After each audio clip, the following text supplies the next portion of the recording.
All right, so this morning, if you were here with us earlier this morning, the message really derives from a story, and it's the story of Joseph. But the verse that I took out this morning that I really want us to focus on is Genesis chapter 50, verse 20. And that verse reads, "You intended to harm me, but God intended it for good to accomplish what is now being done, the saving of many lives." Okay? So today's message is entitled The Gift of Survival. Okay? The gift of survival. Now, before we talk about the gift of survival, let me tell you about a horse. I know you guys are going, "A horse?" Yes. A horse by the name of Rich Strike. Now, Rich Strike was not a favorite. He's not from a famous racing family. No big name, no big hype. On every list, he was at the bottom, a mere afterthought.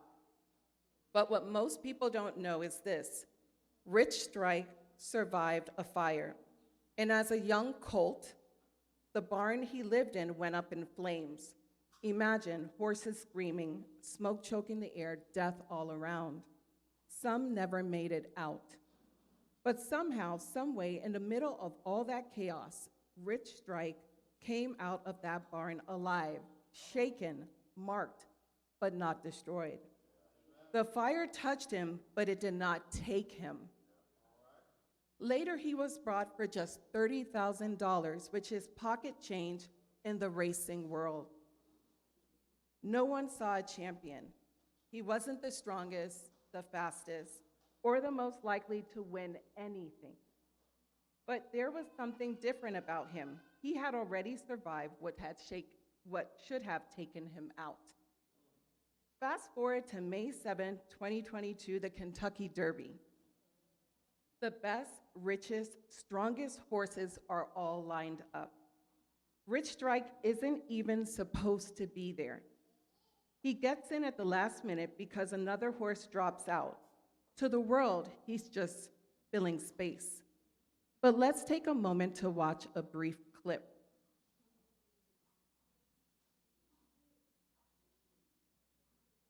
For Derby. Thank you, media team. Next slide. Here we go.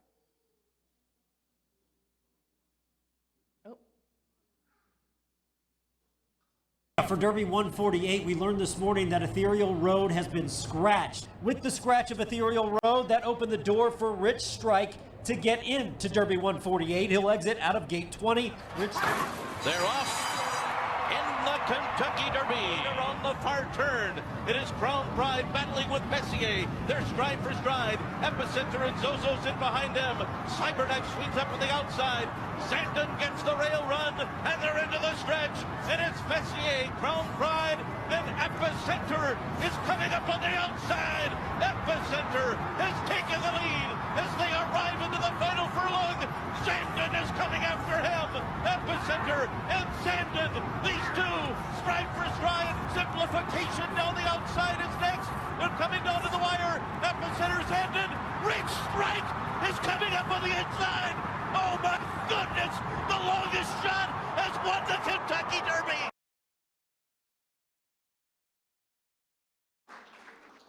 Allow me to give you a recap. The gates open, the race explodes, the favorites jump to the front, just like everyone expected. But from the back, this nobody horse starts weaving and pressing through traffic, passing one, then another at an 80-1 odds. This overlooked, underqualified, you don't belong here horse wins the entire Kentucky Derby. The world asks, where did he come from? Let me tell you, he came from the fire that didn't destroy him. And here's the heartbeat of this message. The most powerful part of Rich Strike's story is not that he won a race. It's that before he ever crossed a finish line, he had already survived a fire that should have killed him. The miracle wasn't just the victory. The miracle was that he was still here to even run. Church, the point is not just the race you win. The point is the fire that didn't destroy you. Some of you have been through your own fires: divorce, family fires, mental health fires, rejection, heartbreak, disappointment, and failure, but you're still here. And just like Rich Strike, your value is not proven by the race you might win one day. It's already proven by the fire that you survived. The fire was real. It hurt. It changed you. But it did not destroy you. And if the fire didn't destroy you, that means God is not done with you. That's the gift of survival. And that brings us to point number 1, which is survival is proof of purpose. Now, Joseph understood this truth long before Rich Strike even ran a race. He knew what it meant to live through things that should have taken him out. Joseph was favored by his father, but despised by his brothers. He had big dreams, too big for people who thought too small. They didn't just roll their eyes at him, they plotted against him. They stripped him of his coat. They threw him into a pit. They sold him into slavery, and then they went home and lied to their father and said, "He's dead." In other words, we're going to bury his dream before it ever has a chance to even breathe. But what they didn't understand was this: they had a plan, but God had a purpose. Through every betrayal, through every false accusation, through every setback, Joseph survived. When his brothers turned on him, he survived. When he was sold like property, he survived. When Potiphar's wife lied on him, he survived. When he was thrown into prison for something he didn't do, he survived. When the cupbearer forgot about him and left him waiting, he what? Survived. When he was overlooked and underestimated, what? Over and over, life tried to write him off, but God kept writing him back in. Why? Because God's purpose outweighs man's plans.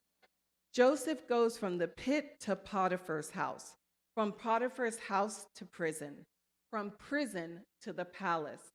Just like that horse that walked out of the fire, Joseph walked out of every trial refined but not ruined. And when his brothers finally stood in front of him years later, afraid of what he might do to them, Joseph didn't say, "Look what you did to me." He basically said, "Look what God did through me." Listen to his words in Genesis 50:20. "You intended to harm me, but God intended it for good to accomplish what is now being done, the saving of many lives." In other words, you tried to break me, but my survival was proof that God still has a plan. That's the heart of this point. If I survived it, it means it couldn't cancel my calling.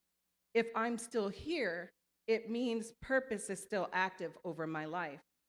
If point 1 taught us that survival is proof of purpose, then point 2 is going to show us how God works behind the scenes of that purpose. Because it's one thing to survive the fire, it's another thing to see how God uses what tried to block you as the very thing that puts you in position, right? So point 2 is the setup behind the scratch. Now let's go back to Rich Strike. Remember, this horse is a survivor. But even with that, on Derby weekend, he still was not anybody's pick. He wasn't even supposed to be in the race. He was on the waiting list, on the outside, looking in, watching others get the spot he wished he had. Then, the day before the Kentucky Derby, another horse scratched, meaning dropped out of the race. And because that horse scratched, because someone else's spot opened up, Rich Strike got his. The same system that didn't choose him had to make space for him.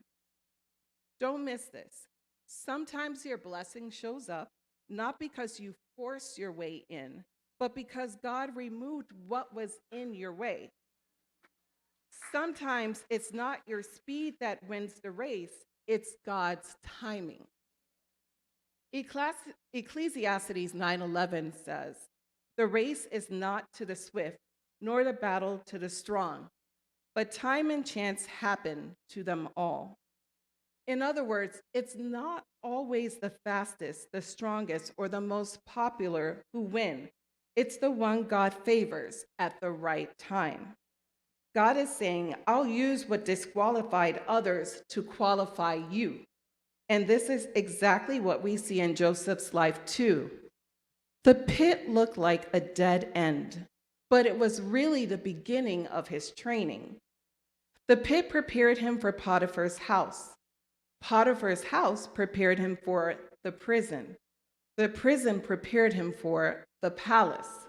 Every scratch in Joseph's story, every moment he was rejected, lied on, forgotten, was actually a setup. What looked like a step back was really a step into where God was taking him. So hear this. Every setback was really a divine setup. You don't have to be the crowd's favorite to win. You don't have to be the one everybody is betting on. You don't have to be the one with the perfect resume, perfect look, perfect story. You just need to be available when God opens the gate. The horse scratched, the spot opened, the timing shifted. That's not coincidence. That's not luck. That's God's setup behind the scratch. First, the fire didn't destroy you. That's point one, right? Survival is proof of purpose. Then God starts moving pieces behind the scenes. That's point two, which is the setup behind the scratch. But let's be real. Surviving the fire and getting in the race is not the end of the story. You still have to run. God can open the gate. God can slide your name into spaces you weren't supposed to be in. But once that gate opens, you've got to endure, which is point three. Endurance wins the race. When the Derby began, Rich Strike was not out in front, chest out, leading the pack. He was all the way in the back, around 17th place. To everybody watching, he was just background noise. A body in the crowd, a horse just happy to be there. Nobody thought he had a chance. Let that sink in. He survived the fire. He got in the race because another horse scratched. And still, when the race started, he was in the back. Some of you know exactly what that feels like.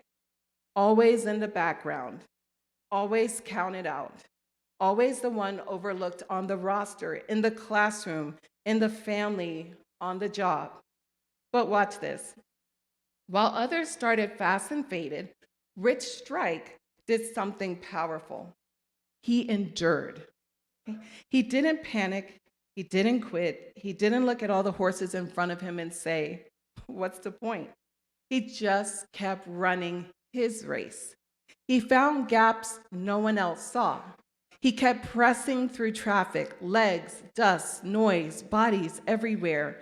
And in the final stretch, when the crowd thought that the race was already decided, the fire-surviving, last-minute entry, way in the back horse surged from behind and crossed the finish line first. Hear me. Some of you have been in the back too long. In the back mentally, in the back emotionally, in the back financially, in the back when it comes to opportunities. But the same God who watched Rich Strike come from behind, the same God who raised Joseph from the pit to the palace, is the same God who specializes in last-minute miracles. The Bible says the last will be first and the first will be last in Matthew 20:16.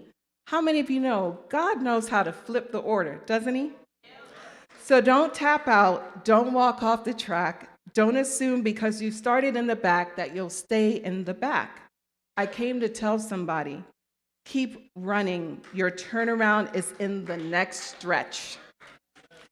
You don't know what God is lining up for you. Just because what you can see, you don't know which gap he's about to open, which door he's about to part, which lane he's about to clear. You survived the fire. You made it to the gate. Now endure the race.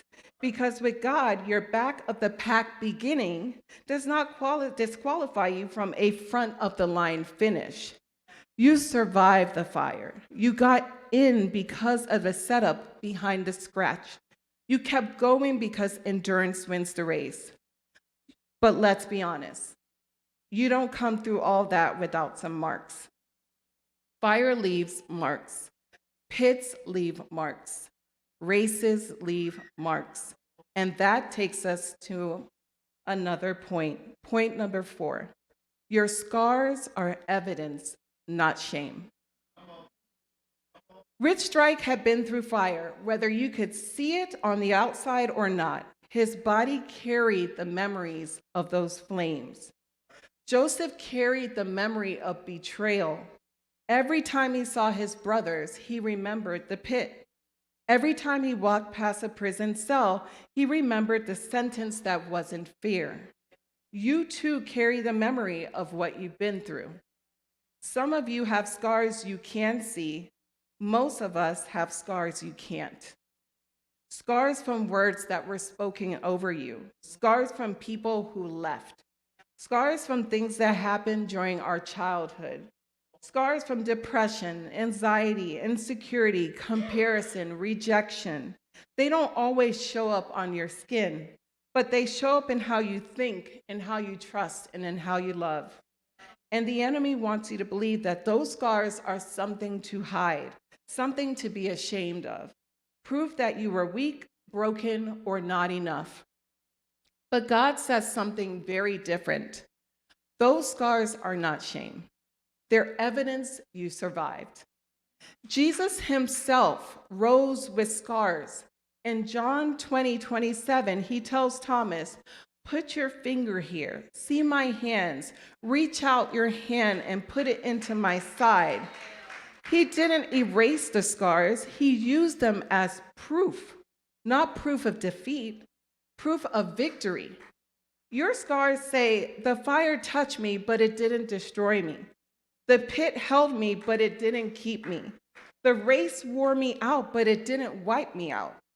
You survived the fire. You survived the pit. You survived the race because God had a finish line with your name on it. So instead of hiding your scars, start seeing them as receipts. Receipts that hell lost. Receipts that weapon formed, but it did not prosper. Receipts that the fire was real, but the fire didn't destroy you. Your scars are not the end of your story. They are the evidence that your story is still very much being written. The fire didn't destroy you. The scratch didn't stop you. The back of the pack didn't disqualify you. The scars, they didn't count you out. All of that brings us right here to what God really wants you to see, which is my final point, point number 5. Survival isn't the end, it's only the beginning. Your scars are the evidence that you made it through. But hear me, God never meant for you to just survive and stay stuck there. Joseph didn't just survive the pit. He didn't just survive slavery, and he didn't just survive prison. Because he endured, Joseph stepped into something. He became second in command over all of Egypt. Second in command. From the pit to the palace, from forgotten little brother to the one who God used to feed nations. Survival was not Joseph's finish line. Survival was Joseph's launch pad.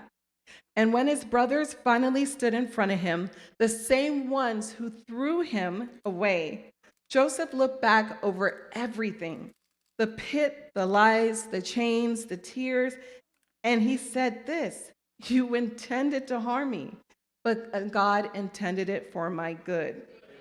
In other words, you tried to end me, but God used it to start something bigger. That's the revelation. Survival isn't the end of the story. It's the beginning of the assignment.